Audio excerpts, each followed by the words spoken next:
পাইলমা পাইলমা, এই দেখো জমি থেকে টাটকা ফুলকপি এনেছি গো। ফুলকপি এনেছেন? কি করব, প্রতিদিন তো সবজিই খাচ্ছি।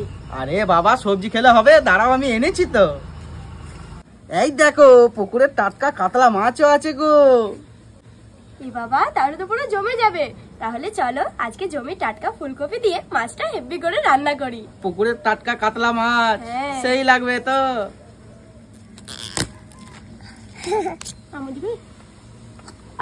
মাশাআল্লাহ, কি মিষ্টি করছিস, নি খেয়েছো ভাইতি?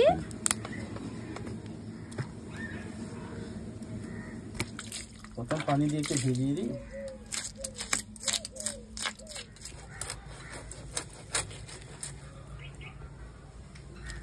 আর এই যে দেখো আমি পুরো মাছ কেটে ধুয়ে রেডি করে দিয়েছি।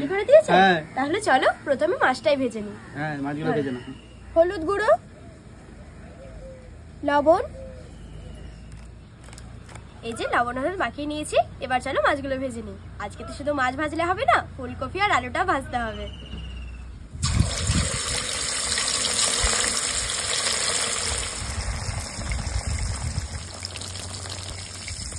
এই যে দেখো মাছ ভাজা পুরো কমপ্লিট।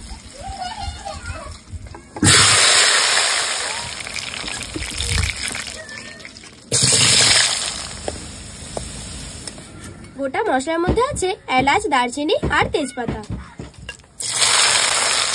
পেঁয়াজটা বাদামি কালার করে ভেজে নিয়েছি। এবার বাটা মশলা দেব।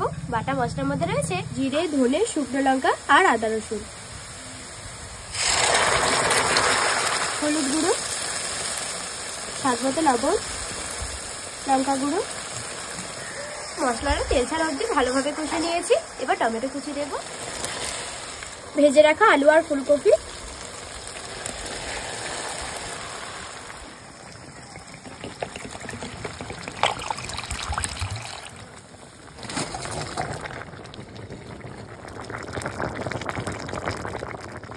আবুজি আসুন, ফুলকপি দিয়ে কাতলা মাছ রান্না রেডি।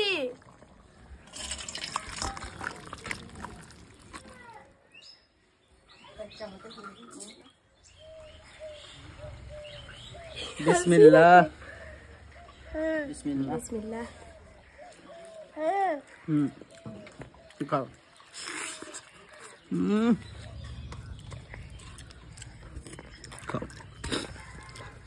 মশাল্লা খুব সুন্দর খেলাম, আলহামদুলিল্লাহ। এত সুন্দর তরকারিটার টেস্ট হয়েছে, মানে বলার কথা নেই, খুব ভালো লাগে। দারুণ হয়েছে কিন্তু সত্যি। তো আজকের ভিডিওটা কেমন লাগলো অবশ্যই কমেন্টে জানিও। বাই, আল্লাহ হাফেজ, টেক কেয়ার। রেহান বাই করে দাও।